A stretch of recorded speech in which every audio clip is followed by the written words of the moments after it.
Hello dear students, आज हम class 9th का नेक्स्ट जो चैप्टर है हमारा force and laws of motion जो फिजिक्स में आता है, इसका नेक्स्ट टॉपिक डिस्कस करेंगे जिसका नाम है Newton's laws of motion.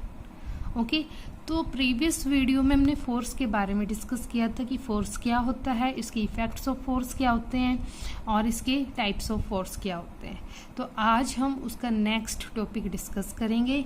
Okay, तो उस जो टॉपिक का नाम है वो है न्यूटन्स लॉ ऑफ मोशन। ठीक है, तो यहाँ जो न्यूटन्स है इसकी 3 लॉज दिए हैं इसने, Newton first law of motion, Newton second law of motion, Newton third law of motion. और नेक्स्ट जो इससे टॉपिक है हमारा वो डिस्कस करेंगे इनर्शिया के बारे में, inertia and types of inertia. तो अब स्टार्ट करते हैं हम। इसका जो फर्स्ट की पॉइंट कौन सा है हमारा, Newton's law of motion. Okay dear student, तो स्टार्ट करते हैं हम। ओके, देखिए सपोज कीजिए ये पेन है हमारा, ठीक है, ये अभी रेस्ट पे है, ये रेस्ट पे है, मतलब इसमें देखिए कोई पोजीशन चेंज नहीं हो रही, ये अपने आप तो मोशन में नहीं आ सकता। आप जैसे ही अपने हैंड यूज करोगे या फिंगर यूज करोगे इसकी पोजीशन को चेंज करोगे, ठीक है, रेस्ट से आपने उसको क्या ला दिया, मोशन में ला दिया ना। तो पहले ये रेस्ट पे थी, अब ये क्या है, आपने इसको क्या किया, इसकी पोजीशन को डिस्प्लेस किया, इसकी पोजीशन को चेंज किया। कब किया, जब आपने एक्सटर्नल फोर्स लगाया, है ना। तो आपने एक्सटर्नल फोर्स लगाया तभी इस पेन की पोजीशन क्या हुई, चेंज हुई ना। पहले वो क्या था, रेस्ट पे था, है ना। तो यहां से क्या है कि जो Newton first law of motion है ये क्या बताता है, यदि कोई बॉडी आपकी या कोई ऑब्जेक्ट है, यदि वो रेस्ट पे है तो वो रेस्ट पे रहेगा, ठीक है। यदि वो मोशन है तो कंटिन्यू मोशन में रहेगा, यूनिफॉर्म स्पीड्स के साथ स्ट्रेट लाइन मोशन रहेगा। और जब तक वो रहेगा जब तक आप उस पर एक्सटर्नल फोर्स नहीं लगाओगे, ठीक है। जैसे मैंने मान लीजिए यहाँ पे पेन रखा था, आपने फोर्स लगाया तभी उसकी पोजीशन क्या हुई, चेंज हुई ना। यदि वो मोशन में है और आप उसे रेस्ट पे लाना चाहते हो तो क्या करोगे, उस पर फोर्स लगाओगे ना, तभी वो रुकेगी। तो जो फोर्स लगेगा जब तक आप उस पर एक्सटर्नल फोर्स अप्लाई नहीं करोगे तब तक वो या तो रेस्ट से मोशन में जो चेंज होगा और मोशन से रेस्ट में। समझ रहे हैं मेरी बात, मैं कह रही हूं कि आप एक्सटर्नल फोर्स अप्लाई करोगे तभी या बॉडी वो रेस्ट से मोशन में होगी चेंज, या मोशन से रेस्ट में चेंज होगी। अदरवाइज यदि आप उसको रखे रखोगे तो अपने आप तो चेंज नहीं होगी ना। और यदि आप इसको मोशन में कंटिन्यू, मतलब उसकी मोशन में लेकर आ रहे हो कंटिन्यू, तो ऐसा तो नहीं है कि वो अपने आप ही मतलब रुक जाएगी, नहीं, आप उस पर एक फोर्स अप्लाई करोगे। वो फोर्स होता है हमारा एक्सटर्नल फोर्स अप्लाई करोगे तभी वो बॉडी हमारी क्या होगी, रेस्ट से या तो मोशन में चेंज हो जाएगी, मोशन से या रेस्ट में चेंज होगी, है ना। तो यही न्यूटन फर्स्ट लॉ में बताया गया है कि जो भी बॉडी है हमारी, जो भी कोई भी ऑब्जेक्ट है, at rest will remain at rest and body in motion will continue in motion in a straight line with a uniform speed unless it is compelled by an external force to change its state of rest or uniform motion। Okay dear student, समझ रहे हैं मेरी बात को। तो यहाँ से आपको पता लग गया, है ना। तो ये था हमारा Newton first law of motion. और देखिए दूसरा बता सकती हूँ मैं आपको एक और। सपोज कीजिए ये हमारे एक बॉल रखी है ना। तो यहाँ देखिए ये रेस्ट पे है ना, इसकी स्पीड क्या है हमारी, 0 अभी, ये रेस्ट पे है ना। जब तक आप इस पे फोर्स अप्लाई नहीं करोगे तब तक ये रेस्ट पे। जैसे ही मान लीजिए आपने इसको फोर्स लगाया और ये क्या हुआ, मोशन में हो गई, मोशन में आ गई, है ना। तो इसकी क्या होगी, पोजीशन स्पीड चेंज होगी। अब जैसे मान लीजिए आपकी जो बॉल है वो कंटिन्यू क्या है, मोशन में है, मोशन में है ना, कंटिन्यू मूव कर रही है। तो आप क्या करोगे, उसको रोकने के लिए फोर्स लगाओगे, है ना, फोर्स लगाओगे रोकने के लिए। तो यहाँ एक बात आ रही है कि यदि मैं कहूँ कि एक बॉल है, आपने उसको फोर्स लगाया और वो मोशन में है और थोड़ी देर बाद आप देखोगे कुछ टाइम बाद वो रुक जाती है, तो आप ये कहोगे कि मैम यहाँ तो कोई फोर्स मतलब एक्सटर्नल फोर्स यहाँ तो लगा ही नहीं है, बॉल रुक कैसे गई। तो बेटा यहाँ जो कंसेप्ट आता है वो आता है फोर्स ऑफ फ्रिक्शन का, ठीक है, फ्रिक्शन का यूज होता है, फोर्स ऑफ फ्रिक्शन का। तो मतलब ये जो बॉल है मोशन में थी और आफ्टर सम टाइम वो क्या हो गई, रुक गई, स्टॉप हो गई। तो वो क्यों हो गई, इस डायरेक्शन ऑफ मोशन जो हो रहा था या इस डायरेक्शन में हो रहा था, लेकिन ये जो बॉल है वो ग्राउंड से क्या है, हमारी कांटेक्ट में है ना, ग्राउंड से क्या है, हमारा कांटेक्ट में है। तो ये जो ग्राउंड है ये अपोजिट जो बोलते हैं ना, अपोजिट फोर्स लगाता है। वो जो जिस डायरेक्शन ऑफ मोशन में फोर्स अप्लाई किया है उसके अपोजिट जो फोर्स लगता है वो हमारा होता है फोर्स ऑफ फ्रिक्शन। तो यहाँ पता लग गया ना कि वहाँ कौन सा एक एक्सटर्नल फोर्स लग रहा है जिसकी वजह से ये हमारी जो बॉल है वो स्टॉप हो गई है कुछ टाइम बाद।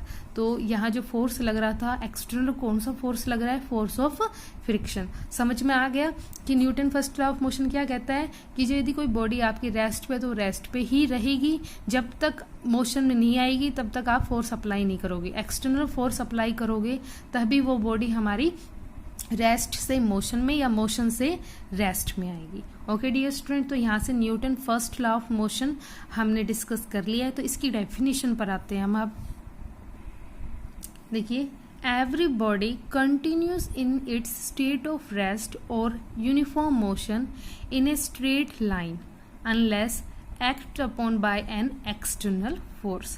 जो कोई भी बॉडी है वो कंटिन्यू स्टेट ऑफ रेस्ट या यूनिफॉर्म मोशन स्ट्रेट लाइन में जब तक रहेगी जब तक आप उस पर कोई एक्सटर्नल फोर्स अप्लाई नहीं करते। एक्सटर्नल फोर्स लगाओगे तभी या तो वो रेस्ट से मोशन में, मोशन से रेस्ट पर आएगी। तो एग्जाम्पल क्या है, a chair, A table, book, A ball rolling on a surface. जो अभी मैंने बताया आपको एक बॉल का एग्जाम्पल जो सरफेस पर रोल कर रही है और आफ्टर सम टाइम वो रुक जाती है। ड्राइविंग लाइक ए और car in a straight line.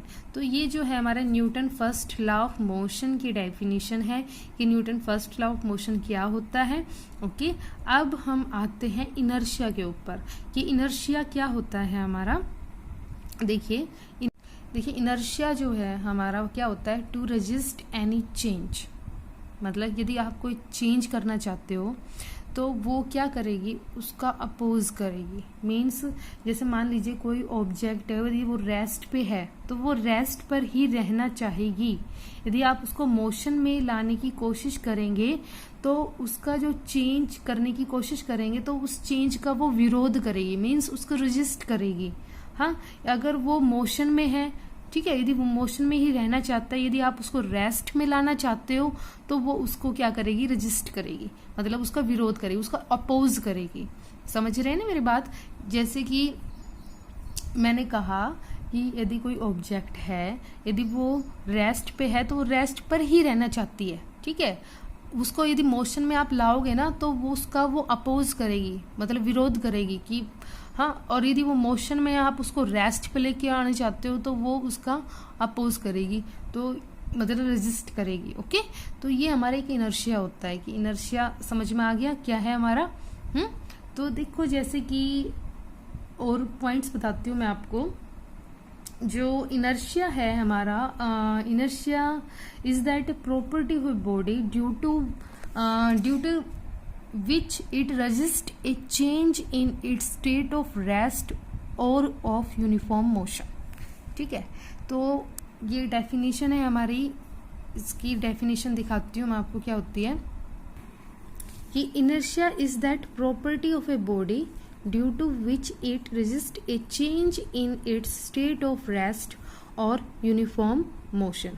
कि यदि कोई बॉडी, मतलब इनर्शिया किसी बॉडी की वो प्रॉपर्टी होती है, यदि कोई बॉडी आप रेस्ट, यदि कोई स्टेट ऑफ रेस्ट पे है या यूनिफॉर्म मोशन में है, हाँ, तो यदि आप उसकी स्टेट ऑफ रेस्ट को मतलब चेंज करना चाहते हैं तो उसको रेजिस्ट करेगी।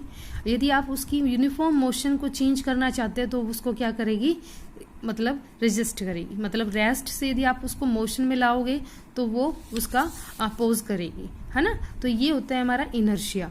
और दूसरी बात आती है कि जो इनर्शिया है हमारा, कि ग्रेटर जो इनर्शिया किस बॉडी का होता है और लेस किसका होता है, ये भी हम अभी डिस्कस करेंगे। जैसे कि देखिए मैं बताती हूँ आपको कि एग्जाम्पल है कि जैसे मान लीजिए एक स्टोन है ना, एक स्टोन है, उसका कहते हैं ग्रेटर इनर्शिया होता है देन बॉल, फुटबॉल से। क्यों? यदि आप इस स्टोन को किक करते हो, यदि कोई पत्थर है आप उसको किक करते हो तो क्या होता है कि वो मूव नहीं करता। क्यों? क्योंकि उसका इनर्शिया ज्यादा है, मतलब इनर्शिया ज्यादा है। इसका मतलब क्या है कि जो किसी भी बॉडी का यदि हम इनर्शिया मेजर करते हैं ना, उसको करते हैं मास से। यदि कोई बॉडी का मास ज्यादा होगा तो उसका इनर्शिया भी क्या होगा, ज्यादा होगा। ठीक है, तो बात समझ रहे हैं कि जो हमारा मास is a measure of the inertia of a body. मतलब आप किसी भी बॉडी का इनर्शिया किससे मेजर करोगे, उसके मास से। जैसे मैंने बताया, स्टोन का बताया आपको कि स्टोन और फुटबॉल में स्टोन को यदि आप किक करते हो तो वो मूव नहीं करती, बिकॉज क्या हो गया, उसका मास ज्यादा हो गया। मास ज्यादा हो गया तो उसका इनर्शिया भी क्या हो गया, ज्यादा हो गया, है ना। और यहाँ फुटबॉल जो है, यदि आप फुटबॉल किक करोगे तो वो आगे जाएगी, दूर तक जाएगी ना। तो आपको समझ में आ गया कि इनर्शिया किसका ज्यादा होता है और कम किसका होता है। यदि जो हैवियर, जो हमारा हैवियर ऑब्जेक्ट है, have more inertia than the lighter object. Okay, समझ में आ गया। तो heavier mass is a measure of heavier mass, या बोल सकते हो mass is a measure of the inertia of a body, है ना। ये बोल दीजिए, mass is a measure of the inertia of a body. Okay dear student. तो और दूसरा पॉइंट क्या है इसमें, क्या कह सकते हो, तो heavier objects have more inertia than the lighter object, है ना। तो ये था हमारा एग्जाम्पल, और कई एग्जाम्पल होते हैं इनर्शिया के।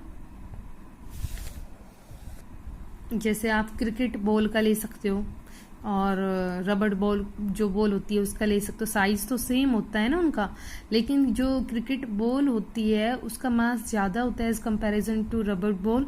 तो साइज तो सेम है बट उसका जो मास है वो ज्यादा है। इसकी वजह से क्या होगा, क्रिकेट बॉल का इनर्शिया क्या होगा, हमारा ज्यादा होगा। ठीक है, यहाँ से आपको समझ में आ गया कि इनर्शिया क्या होता है। अब एक पॉइंट और बताती हूँ मैं आपको। देखिए, एक है ना टम्बलर है, ओके, ग्लास टम्बलर है, वो हमारा एक रख दिया हमने, इसके ऊपर एक है ना स्क्वायर कार्ड रख दिया, कार्ड, और कार्ड के बीच में हमने एक कॉइन को रख दिया। तो हम क्या करते हैं कि इस जो कार्ड है और ये जो हमारा कॉइन है, ये दोनों अभी क्या है, हमारे स्टेट ऑफ रेस्ट पे है ना। कार्ड भी है और ये भी है, अपने आप तो उसकी पोजीशन चेंज नहीं होगी। तो हम क्या करते हैं, एक फोर्स एक्ट करते हैं सिर्फ कार्ड के ऊपर। तो यहाँ जब कार्ड के ऊपर फोर्स एक्ट किया हमने, फिंगर से उसको, ठीक है, उसको फोर्स लगाया, तो क्या हुआ कि जो कार्ड था वो आगे मूव कर गया, है ना, आगे की साइड मूव कर गया। लेकिन जो कॉइन था वो किस में चला गया, ग्लास के अंदर चला गया। ऐसा क्या हुआ कि जो ये कार्ड था इस रेस्ट से वो किस में आ गया, मोशन में आ गया, है ना। लेकिन जो कॉइन था उसकी तो मतलब पोजीशन चेंज नहीं हुई, लेकिन वो किस में चला गया, हमारा कॉइन ग्लास में चला गया ना। कार्ड ने तो अपनी पोजीशन चेंज हो गई, फोर्स एक्ट किया, एक्सटर्नल फोर्स लगाया, और वो आगे की साइड क्या हो गया, मूव हो गया, है ना। तो इसमें क्या देखते हैं कि कार्ड जो है उसने तो अपनी रेस्ट से मोशन में चेंज हो गया, लेकिन जो कॉइन है वो अपनी मतलब उस चीज का अपोज कर रहा है, वो, है ना। मतलब वो रेस्ट पे है तो रेस्ट पे ही रहना चाहता है, उस चीज को रेजिस्ट कर रहा है। और ये हमारा जो कॉइन है जो ग्लास में फॉल हो गया, तो यहाँ जो हमारा ना कॉइन है, तो वो अपने स्टेट ऑफ रेस्ट को मेंटेन रखना चाहता है ना। वो मोशन का क्या कर रहा है, अपोज कर रहा है। तो किसके कारण कर रहा है, इनर्शिया के कारण। तो आपको समझ में आ गया ना ये कि ये एग्जाम्पल एक और था हमारा कि टम्बलर का और कॉइन का। अब हम आते हैं टाइप्स ऑफ इनर्शिया के। देखिए, इनर्शिया ऑफ रेस्ट, तो इनर्शिया ऑफ रेस्ट पे देखिए, मैं एग्जांपल देती हूँ आपको।